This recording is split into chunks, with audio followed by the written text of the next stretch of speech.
Hi there, and welcome to Ancestral Recall. I'm your host, Eli Kaplan. Who am I? I run the most in-depth historical analysis channel of Magic sets on YouTube. I used to be a featured writer for Star City Games, and I've also done a lot of coverage for Grand Prix events in the past for MagicTheGathering.com. I've been playing the game since Unlimited, and I want you, the viewer, to gain knowledge and wisdom from the 20 years of the game's history. Every episode will look at a specific set and find the cool mechanics, cards, and tricks. You might find close comparisons to mechanics in today's standard, or get curious about a new tool for fun in Cube or EDH. Now last week, we started off looking at Mirrodin settings and mechanics. This week, we're going to be looking at the artifacts. The artifacts are the heart of this set. It's raison d'être. It's hallmark. I need to start off with a major complaint about these artifacts. Want to know what it is? They looked like white cards. The new card frames for artifacts were highly saturated and were very hard to distinguish from white cards. I know for a fact that I was not the only one who had trouble sorting limited pools by color on the first pass, because I'd usually end up with one really big white pile, and Darksteel repeated this error. Happily, Fifth Dawn set things right by making a more grayish card frame. Mirrodin has quite a few cycles, and many of them are right here in the artifacts. At 1 mana, we get the Spellbomb cycle. The Spellbombs were playable in any deck, essentially cycling for 2 mana, or you could sacrifice them to produce an effect appropriate to the color. The one that was most played was Ether Spellbomb, which was an unsummon on an investment plan. Then there was Pyrite Spellbomb, which was a colorless shock for 1 more mana. The green, black, and white one got considerably less play. The Spellbombs really picked up in limited value with the release of Fifth Dawn, which was specifically designed to interact with artifacts that cost 1 or less mana. Now, I personally usually ended up cycling them in limited because they helped me ramp up more and smooth out complex mana bases, and Mirrodin mana bases in limited were quite complex. By the way, a lot of decks ran 3 or 4 colors in limited because there were so many cards that didn't care about color. So you were able to play 75 or 80% of the spells you drew in every game, even if you only drew 1 basic land type. But the Spellbombs, yeah, they made mana smoother. By the way, if you play mono red in EDH and people are harassing you with Core Firewalker, Pyrite Spellbomb is an actual answer to that guy. Artifacts are known for producing mana, and this set had not 1 but 2 different cycles of colored mana producers. The first is the common Mirror cycle. This series of 1/1s for 2 colorless that tap for 1 mana of a specific color was an absolute staple in Limited. These little guys help you get your big artifacts attached to your creatures quickly, and late in the game, they could hoist the equipment themselves. Many solid limited strategies involved using Spike Shot Goblin to ping away these nuisances before they got out of hand. And believe me, they got out of hand. The mana mirrors were a godsend in limited. Just to be clear, there were other mirror in the set, but we're going to get to them later. The other mana artifacts were the talismans, which produced a colorless mana right away, or let you tap for an allied color at the cost of 1 life. The talismans were essential components of the block because they allowed control players of any color to ramp up their mana production in the early game without fear of losing them to Wrath of God. A cool common cycle of creatures were the replicas. Mirrodin was full of metal creatures, and some of them were full metal. Each of them had a common creature type. Artifact goblins or artifact wizards or artifact elves were a departure, but now you could play these creature types in any color, theoretically. Each of them could be sacrificed for a relevant, if not very powerful effect, in the appropriate color, though. At Rare, there was an incomplete cycle, the Towers. Tower of Champions, Tower of Eons, Tower of Fortunes, and Tower of Murmurs. Now each of these cost 4 to play and a whopping 8 mana to activate, but the abilities were huge. Gaining 10 life, drawing 4 cards, or pumping a creature +6/+6, yeah, that's going to impact a game. Now the missing tower, the red Tower of Calamities, was hidden until the time of the Phyrexian Uprising. Far more affordably costed were the Shards. This full cycle of artifacts could provide repeatable effects for 3 mana, or 1 mana if it matched the color affiliation. So Rod of Ruin now costs 1 less mana to play, and the same cost to activate, or just 1 mana to activate if it was red. Skeleton Shard allowed you to raise the Robotic Dead repeatedly for just B. Green's Shard sucked. Yeah, figures. This is still the era of green being the worst color of Magic. Pearl Shard prevented 2 damage, which was a crucial ability in combat, and Crystal Shard could save your creatures in combat, or force an opponent to keep 1 mana open at all times to prevent their stuff from being bounced. Or 2, since you get to use it at end of turn, then untap and immediately use it again. Man, I loved Crystal Shard, and when damage went on the stack, oh, this was just a vicious, vicious card. Yeah, like the replicas and spellbombs, this cycle offered a payoff for having the right mana, but in many situations you didn't even need to have the required color. Alright, so now that we've tackled the major cycles, let's talk about the other noteworthy artifacts, and there are a ton of them. Before Mirrodin, there had only been 6 cards printed with the name Mox. The originals from ABU and Stronghold's Mox Diamond, which had a frustrating drawback of requiring a land discard to hit play. Now, after hearing players lament for the days of broken past, Wizards finally relented and printed Chrome Mox. Chrome Mox's imprint requirements are steep, and it won't produce more than 1 color no matter what's imprinted on it, but hey, getting 2 mana on turn 1, you could do it. So last show, I covered all the major affinity staples, but I need to come back to this guy. Mirror Enforcer pushes the affinity angle hard. Now this 4/4 usually came down at 2 mana on turn 3, or sometimes on turn 2. Whew. Now this dodged most counter magic and added a ton of pressure on players. Now while most mirror are tiny, this guy isn't. And I really like the fact that this guy got a second lease on life with the release of Modern Masters and the Artifact Common Run. Because yeah, it was a throwback seeing players get smashed.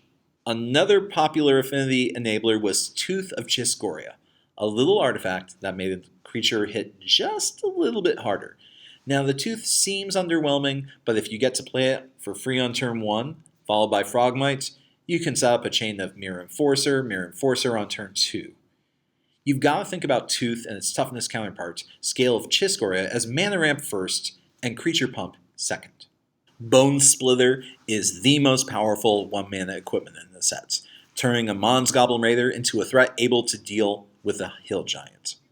Its incredibly cheap cost made this equipment a first pick in draft. It's simple, it's clean, it's almost as good as the Urza's Legacy Enchantment Rancor, and it got a significant amount of play in Standard and was a first pick in draft, just period. Bone Splitter also really pushed Spike Shot Goblin's utility and Auric Blade Warden's utility to the forefront of those colors. Leonin Scimitar was the next step. Now the Scimitar gave a creature +1/+1, which was usually a little less good in the limited format that had so much aggression, but it was still an essential. The trick about Scimitar is you had to be careful because if you sent your now 3/3 into combat with a 2/2 and then wanted to say, oh, well, I want to set up my blocks, if you move the Scimitar off, the creature lost that toughness boost and then ended up in the yard anyway. Fire Shrieker was a major investment, but Double Strike on Demand is a big payoff. This was a far better pick in Modern Masters draft, which had creatures with bigger base stats to work with than in Mirrodin. Yet another EDH staple, Lightning Greaves offers both Shroud and more importantly haste for a negligible cost. This equipment has stood the test of time and inspired several imitations. When Lightning Greaves hits the table in multiplayer, people will give you a wide berth, or they'll get rid of it post-haste. Post-haste. It was most popular in Standard and Red-Green decks, but any color that could power up fatties wanted the ideal combination of haste and protection. Loxodon Warhammer may not have been the ideal uncommon, since its massive power boost and lifelink turned races into jokes. This was the major defining equipment until Betrayers of Kamigawa's Umezawa's Jitte, and an almost universal first pick in draft. You just should never pass Loxodon Warhammer. Everyone agreed that this was the set's premier limited uncommon and better than 95% of the rares. Everybody wanted it. The Warhammer turned races into jokes. It was silly. I love this card, but I'm really glad it's not in Standard anymore. Now, later core sets would keep equipment to a minimum, but bump up the Warhammer to rare to keep it from distorting other formats. 6 mana to get going the first time, but the payoff was titanic in scale. Nurok Hoversail. This is the cost of making things fly.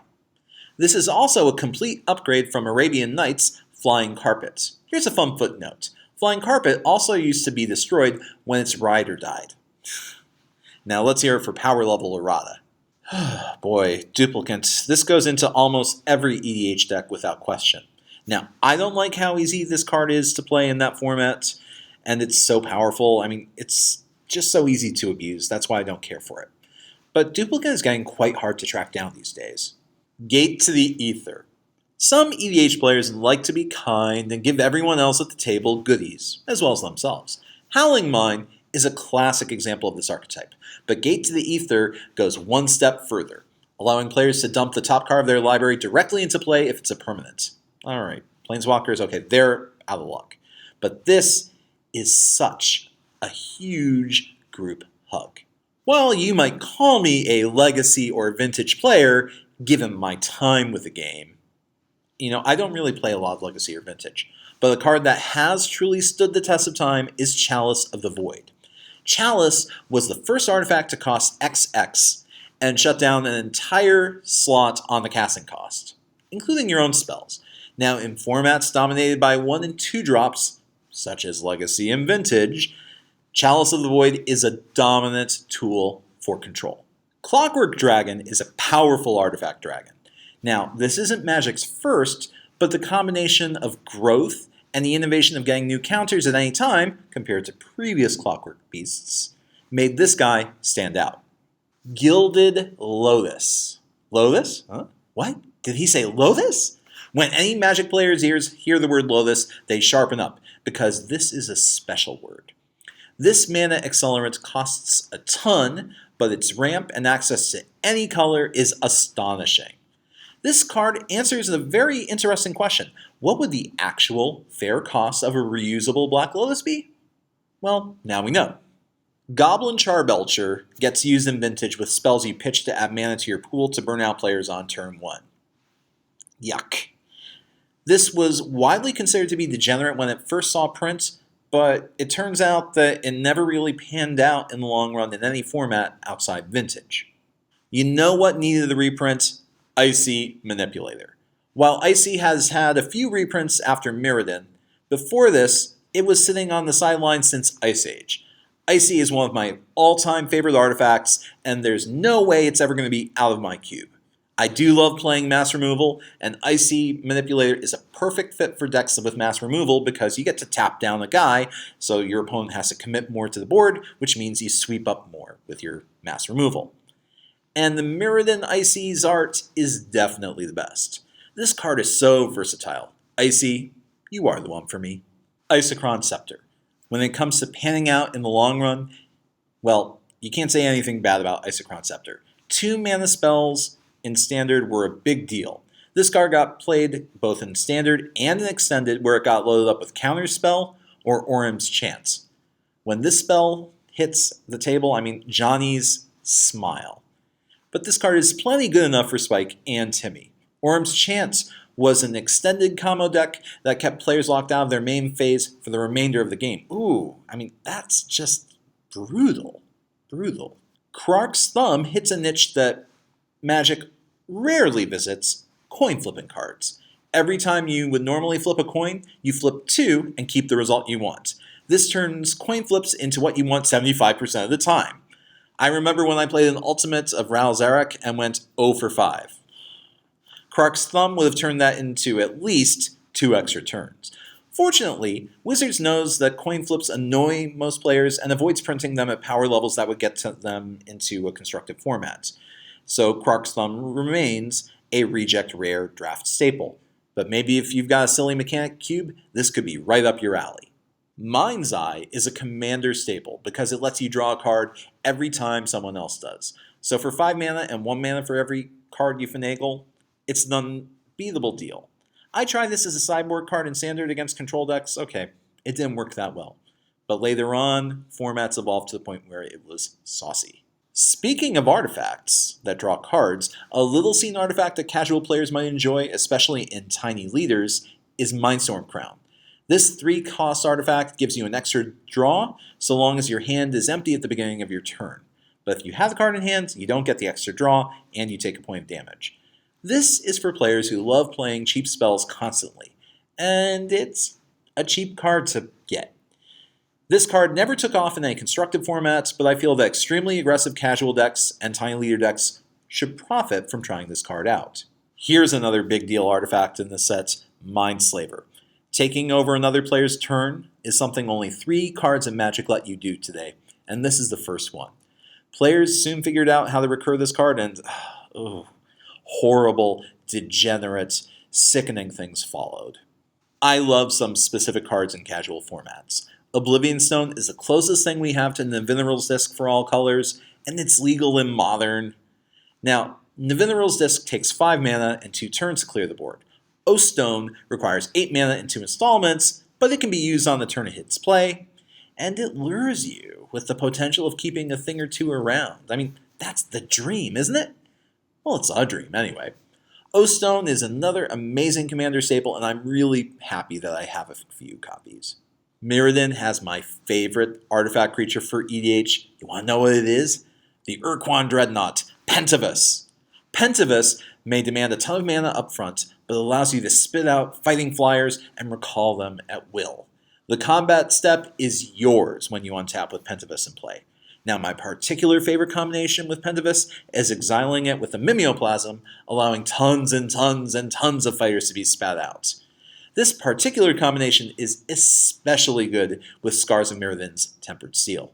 Platinum Angel is another popular creature that allows players to stay alive while it's in play. Negative life? No problem. Out of cards in your library? Who cares? As an artifact creature, however, this guy is subject to 2 different modes of removal, so I'm not going to say it's a very reliable win condition. But like a good neighbor, Platinum Angel is there. Do you hate players shuffling? Speed that table up with Psychogenic Probe. Forcing players to take 2 damage every time they shuffle is what I call street justice. I like my EDH tables honest with cards like Stranglehold. Psychogenic is a similar effect that's quite cheap. One of the early, obscure cards on the Type 1 restricted list was Copy Artifact. This blue enchantment was on the list to prevent abuse of restricted mana artifacts like the Moxen, Soul Ring, and Black Lotus. In a format without mind-warpingly powerful ramp, Copy Artifact's not that big a deal. And so we got Sculpting Steel. Sculpting Steel shows the egalitarian nature of Mirrodin, since now any color, or no color, could get access to copy effects. Solemn Simulacrum is one of the most fair, yet powerful 4-drop creatures in Magic's history. It provides acceleration and color fixing for any mid-range deck, and it can chump.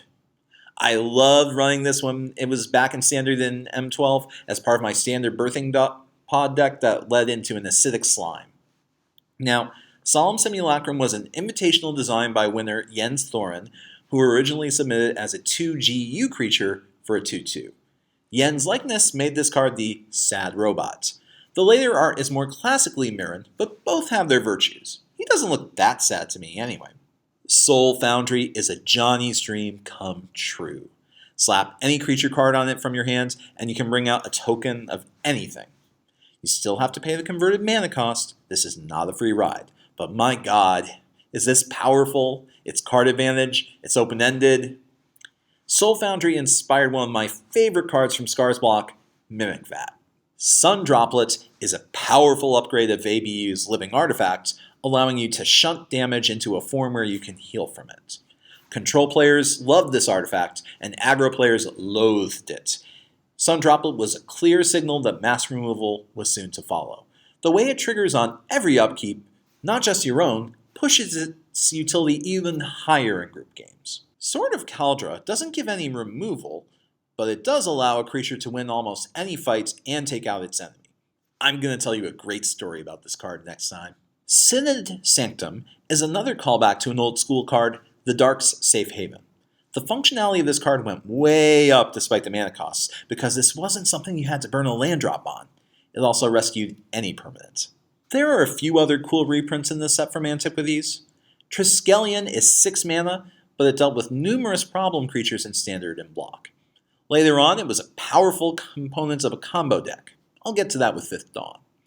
Yoshin Soldier was less notable, but as a common with vigilance and fair stats, it was a staple of good limited decks. It carried equipment very, very well.